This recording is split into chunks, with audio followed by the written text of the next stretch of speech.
അപ്പോൾ ഇന്ന് ഞങ്ങൾ പറപ്പ് ഇറങ്ങി വരുന്നുണ്ട്, മോളിൽ വരുന്നേ ഉള്ളൂ. നേരെ അമ്പലത്തിൽ പോകുമ്പോൾ അമ്പലത്തിൽ പോയിട്ട് അവിടെ നിന്നേ കോളേജിൽ പോകത്തുള്ളൂ. ആദ്യം അവിടുത്തെ അമ്പലത്തിൽ ഉത്സവമാണ്. അപ്പം ഞങ്ങൾ വിചാരിച്ചു കുറേ നാളെ അമ്പലത്തിൽ പോയിട്ട് അപ്പോൾ ഒന്ന് പോയിട്ട് വരാമെന്ന് വിചാരിച്ചു. അപ്പോൾ ഇതാണ് എൻ്റെ ഔട്ട്ഫിറ്റ്. അപ്പോൾ നമുക്ക് പോയിട്ട് വരാം. അങ്ങനെ ഞങ്ങൾ അമ്പലത്തിൽ എത്തി. പോകുന്ന വഴിക്ക് ഞങ്ങൾക്ക് ശരിക്കും കുറച്ച് അധികം ഇൻട്രോവേർട്ടായി. കാരണം ഞങ്ങൾക്ക് അവിടെ ആരും അറിയത്തില്ല. ഞങ്ങൾക്ക് അമ്പലത്തിൽ ഇങ്ങനെ ഓരോ അമ്പലത്തിൽ തൊഴാൻ ഓരോ രീതികളില്ലേ. പക്ഷെ ഞങ്ങൾ എങ്ങനെയൊക്കെയോ അവിടെ തൊഴുന്നവരെ കണ്ട് ഞങ്ങൾ അതുപോലെ കാണിച്ച് ഏതൊക്കെയോ വഴി ഇറങ്ങി പുറത്തു വന്നു.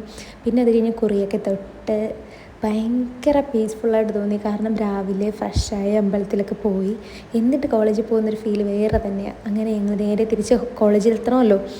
ഇപ്പോൾ തന്നെ സമയം ഏകദേശം ഒരു 10-10:30 ആയി കാണും. തൊഴിലൊക്കെ ഇറങ്ങി എല്ലാം കഴിഞ്ഞ് അങ്ങനെ ഞങ്ങൾ നേരെ കിൻഫ്രയുടെ അവിടെ എത്തി.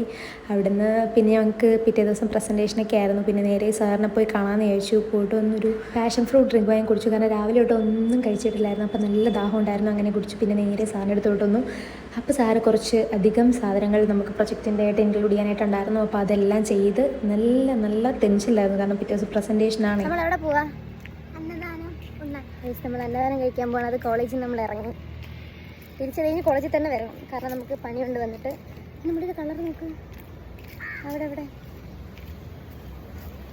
അങ്ങനെ അന്നദാനം കഴിക്കാൻ എത്തി. ഫസ്റ്റ് ടൈമാണ് ഞാനിങ്ങനെ ഇലയിലേക്ക് ഇട്ട് കല്യാണത്തിന് വിളമ്പുന്ന പോലെ അന്നദാനം കഴിക്കുന്നത്. എനിക്ക് ഭയങ്കരമായിട്ട് ഇഷ്ടപ്പെട്ടു. അങ്ങനെ വയറ് നിറച്ച് ചോറൊക്കെ തിന്ന് നമ്മളിപ്പോൾ തിരിച്ച് കോളേജിലെത്തിയിട്ടുണ്ട്. എൻ്റെ കാശ് ഇനി പണിയൊക്കെ നോക്കണം.